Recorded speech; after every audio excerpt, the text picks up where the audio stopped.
Render is going to 84x with or without you, so you may as well take the time to watch this video all the way through to find out why I said this crazy prediction and why I'm so bullish on this amazing project moving forward. But of course, in my usual fashion, let's take a step back and have a look at some of the basic stuff first and actually start off with my price prediction, right? Let's get the good stuff out of the way first. So the current price of one RNDR token is $1.73. Now, this is kind of an inflated price. Somewhat recently, it was $1. So personally, I'm kind of waiting for that bit retracement a little bit more. But to put it in comparison, the ICO price was only 25 cents. So, back to that $1 mark, we aren't too far off the ICO, okay? In the 2022 bull market, at the very tip, it was $1.3 billion market cap and about 154 million tokens in supply, giving it an $8.76 token price, okay? Now, if we fast forward, what I like to do with my price predictions is give you guys what I think the minimum will be and what I think the maximum will be, and in just a second, give you where I think it will actually go to. Of course, price predictions are just educated guesses. No one is ever correct, okay? Now, in 2025, I think the minimum price it will go to is $7.48 with a market cap of $3 billion, kind of about 3xing from the previous bull market. And the circulating supply has definitely increased. This is an estimate at about $401 million. Now, the max side of things, I think the market cap will go to $10 billion. Now, don't get me wrong, it can definitely go more than that or less than that, but that's kind of where I'm estimating. Of course, same circulating supply, right? Now, that would give the token price a $24.93 valuation. Now, I'm going to assume a $5 billion market cap. This is my educated guess here. And if we average in at $1 buy price, we can turn $1,000 into $12,500. Obviously, the price will be $12.46, okay? So that's quite good, but I'm gonna go one step further. The reason I think it'll 84x is in 2029. Matter of fact, I probably think it can go even more than this. The price per token will be $83.30. The market cap will be about $35 billion. Circulating supply obviously has increased a bit more there at 420 million tokens. So again, yeah, this is kind of where we get the $1,000 into $83,500 or 84x. But of course, that's quite a bullish thing to say, but I think in 2029, the projects that are actually the cream of the crop, they will raise up and all the bad projects are going to kind of fade away, okay? And I definitely think Render is one of those good projects. So this video is built around the reasons why I'm kind of saying this crazy outlandish statement, okay? And why you should definitely have it on your radar, especially if we find the market crash, okay? So again, why? It's easier said than done, Kyron. I can hear some of you guys thinking down there already in the comments section, this guy's crazy and nuts. What are you talking about? Hear me out, okay? So the first thing I need to do is explain, obviously, what Render actually is. So it's a cloud-based rendering company or network, okay? So they can render all different types of work in a decentralized, democratized way, right? That's perfect crypto language, okay? It's very simplistic as well. So you pretty much submit a job or intend to have like something rendered, right? Submit it to the network and it will be rendered for you from a group of rendering nodes, offering their GPUs to the network so that, they can obviously make a bit of RNDR tokens back. Now, what I really love about Render is it also pushes digital rights. So creators can rest assured their work is secure and protected. This is something that is a very, very monotonous task for a lot of creators. Like take Beeple, for example, right? He creates these amazing renders that take a lot of his time, artistic skill, and you have people just copy and pasting it, right? And it's kind of hard after the fact to go around and find everyone and claw that back. Whereas because Render is actually, built into the protocol itself, but because they're an EVM, they're just a decentralized application on Ethereum, what they can essentially do is interoperate with other sort of ecosystems and applications and to pretty much claw that back because it's all recorded on a decentralized network. It's a ledger, okay? And one other feature that's kind of recently implemented is you can actually pay in USD, so it kind of breaks the barrier from Web 2 to Web 3, right? Because this is the application for this isn't Web 3. We'll talk about this in a minute. It's real Web 2. Real people are going to want to use this. Real scientists, real filmmakers are going to want to use this. So it would be extremely bad if the barrier to entry was you got to learn crypto, right? So they're going to allow paying in USD through things like Stripe and PayPal, and the nodes on the system obviously have to be pretty crypto savvy, right? They're going to be rewarded in the native RNDR token, right? So you pretty much pay for your jobs in USD, you get rewarded in the native token, right? Bullish. Now the industry we're talking about here is intense, right? There's actually two kind of industries we're talking about. So the first thing is the physical rendering world, like filmmakers, media, like I'm doing here on YouTube, for example, right? So this industry is currently, somewhat around $2.8 billion, and it will swell to about 12.52 billion in 2029, all right? But that's only one half of the story. That's the physical world, rendering stuff on your computer, all that sort of stuff, software. Whereas this is also cloud computing, decentralized rendering, okay? So we're talking about an industry right now of about $619 billion, guys, billion, right? Fast forward to 2030, where I think we'll have this huge price surge. It's about $1.5 trillion. Just insane. And obviously Render takes the best of both worlds. So not saying it's going to capture all of this demand. There's definitely competitors out there, but it has a stacked team, stacked advisors, and a very good foundation building off it. So let's talk about some of these bullish features. I don't want to hold you guys here for too long. Of course, just a heads up, this video obviously has to be a certain length, right? So if you want to learn more about Render, let me know, okay? Now, one of the reasons I'm so bullish is because a GPU shortage has happened multiple times in the past, and will happen in the future. So legacy shortages, right? There has been a GPU shortage for around 2 to 3 years now. It's kind of clearing up, but essentially around COVID, and even before that, thanks to Ethereum and crypto, there's been GPU shortages, right? And obviously the prices have inflated for GPUs. COVID obviously pushed that even more, because essentially everyone was indoors, everyone needed to use computers for things, so obviously everyone needs GPUs, right? So there's been a massive shortage recently, and this I think will be a continual problem in the future. It might not be 2 years from now, it might not be 3 years, but it could be 5 or 10 years. Either way, it definitely will be needed, and I think there's going to be lots of demand between now and then, right? So I think Render is in a perfect industry for this, and everything is turning digital, right? So there's going to be a lot of demand for a place where someone like myself, right, might not be able to afford a computer to render YouTube videos. You just send it off to Render, this decentralized rendering cloud, and that you can have it spat out in however long, right? A couple of minutes, whatever it might be, and, pay X amount of money for it, right? Very, very important, okay? And inflated prices. So obviously, just touching on what I was saying there, when you do have GPUs that are highly sought after, and whatever the reason, people are buying it, when a new GPU is launched, people create bots to just buy whole heaps of them, and they're always sought after. Crypto is another perfect example of this, right? So they're short, and what happens when that happens?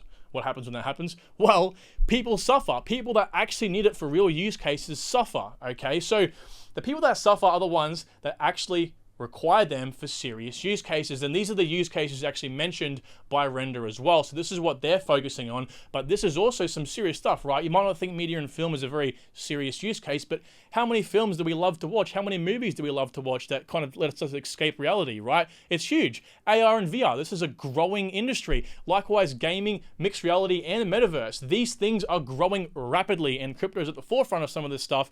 So it's very important to recognize a platform that will bring that to life. Virtual reality, augmented reality, real life things are happening, and you can actually upload this sort of stuff to this cloud. It's very important. Also, scientists, I guess you can kind of claw engineering into the sciences there, but of course, this is how humanity evolves, so that's pretty important too, right? Next, right, it beats a lot of Web 2 stuff right now. So, current Web 2 solution. Render does the heavy lifting for jobs that cannot be completed efficiently in Web 2. It also solves the ownership issue. As I mentioned before, the ownership issue is a very, very big thing. But more importantly, it's a Web 2 solution, okay? So, you have films and stuff that have to spend hundreds of thousands, if not millions of dollars on rendering very lots of movies nowadays, at least, they're mostly CGI, right? So you can imagine them saving all that money by using Render. Obviously, it's going to cost a bit of money ultimately to produce a whole movie, but it's going to be a lot cheaper than doing it themselves, okay? And that kind of touches to this next point, which is Render is horizontally scalable, right? So the more nodes or operators that join GPU owners, the better. It can scale out horizontally versus vertical scalability, which is the current Web 2 situation where you have hardware, right? A computer, and you can think of a computer tower. You can only add so many GPUs, and you can only take those out and install new ones. And obviously for the more expensive things like fully dedicated machines that are just like GPU hubs, right? Those things cost a lot of money, right? And that you have to maintain them, and they're only used for periods of time. You don't make a movie all the time. So, it's very important that we have a solution to this, right? And again, there are other solutions out there, but again, these guys are quite stacked. And number 4, we have the token, right? So limited supply. There's only 536 million tokens actually in max supply, and it's deflationary. So this is one of the things I was touching on before. How you can pay in USD, and then the nodes can be paid back in the native token. It's the burn and mint equilibrium or BME, right? So this was coined, I think, by Phantom or a different network. But anyway, it's got quite a good use case over here in Render, right? So to use a network, you pretty much spend USD, and you can do that via Stripe or PayPal. Huge, okay?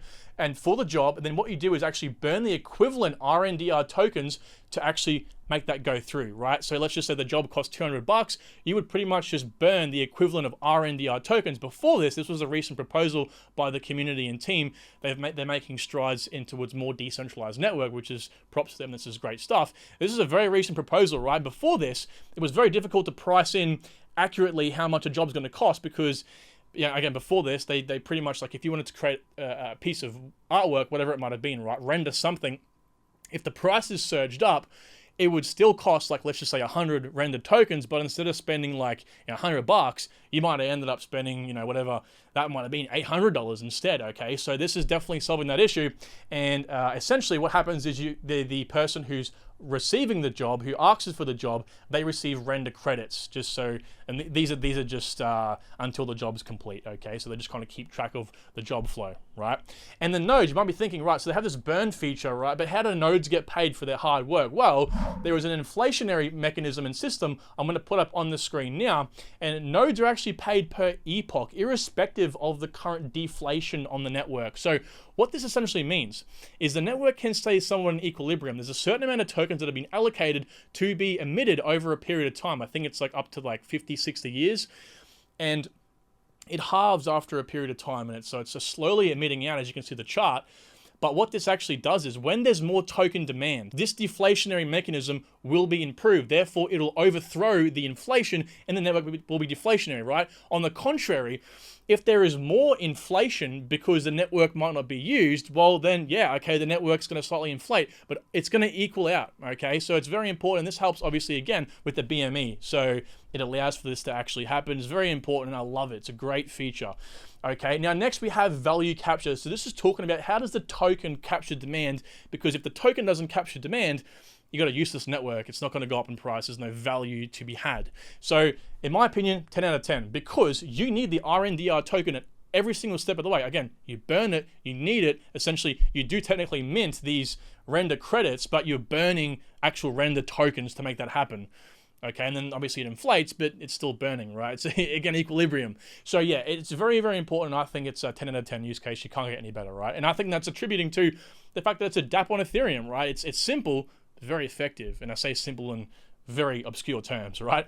Now, ALTCOIN, right? Who is ALTCOIN? Well, this is a company founded by the same founder of Render, Jules Urbeck, right? This guy founded this company. They're essentially doing the same sort of thing, not the cloud service thing, but they created a render software that is like industry leading, won lots of awards, and sort of created a lot of the different types of effects used in most or pretty much all other software nowadays. Okay, let me touch a little bit on this, right? So ALTCOIN is a Web2 company founded in 2008 by, again, Jules Urbeck. So it's an industry leader, again, in their own right. So ALTCOIN is a leader in cloud graphics, having created Octane Render, an award-winning product used by leading visual effects studios, engineers, and a whole heap more, right? And we're going to see some of these in just a second, because a lot of the advisors and partners from ALTCOIN have migrated over to help create Render and, obviously make it expand. This is why I'm so bullish on it, because they already have a sound quality list of advisors, and they have an amazing opportunity because this is a very real issue that will come up in the future. So I'm kind of like hedging into these guys right now.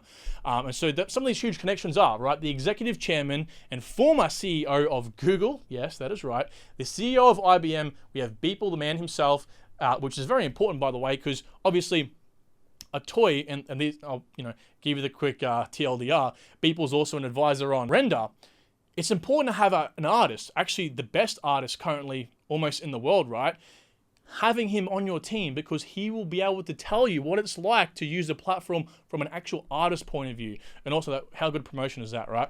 Also the CTO of Lucasfilms, yes, Lucasfilms, and the CEO of Brave Browser. This obviously goes on, but this is all ALTCOIN, right? So let's move more so now into the advisors, and this is just obviously some on Render, okay? We have J.J. Abrams, yes, the director of Star Wars, whether you like it or not, the recent ones, and also Star Trek. We have Ari Emanuel. He's the CEO of Endeavor. Endeavor are a company that actually own different media giants like WWE. And this guy, Endeavor, they had a revenue of about $6 billion last year. insane, right?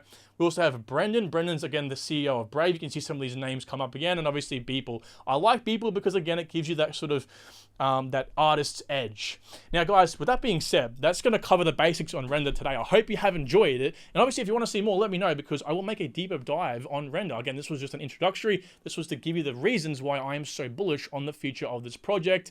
Again, there's so much to happen here, and I think this industry is just going to swell and swell and swell. And as we become more sovereign, and as the world kind of needs to be more digital, I think this will be more important than ever. All right, guys, thanks so much for watching. Hopefully you liked the video. Lots of work goes into it, and if you want to watch more, the 2 videos on screen now should hopefully be suited to you.